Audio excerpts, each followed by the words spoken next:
تعرف إن جايزة بوشكاش اتسمت على اسم مدرب نادي المصري البورسعيدي؟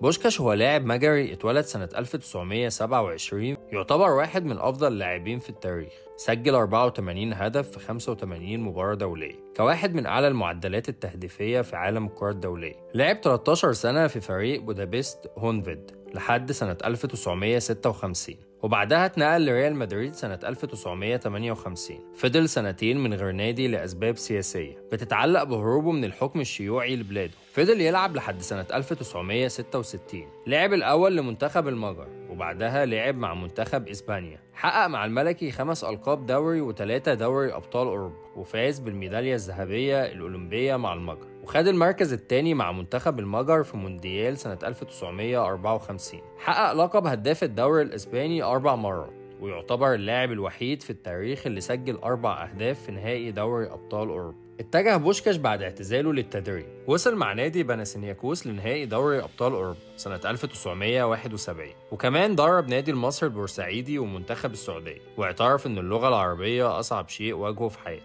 اتوفى سنة 2006 واتسمت جايزة بوشكاش على اسمه تكريما ليه، وهي جايزة بتتعمل كل سنة وبياخدها صاحب أجمل هدف في السنة. ودي كانت قصة النهاردة من اسمك مش غريب.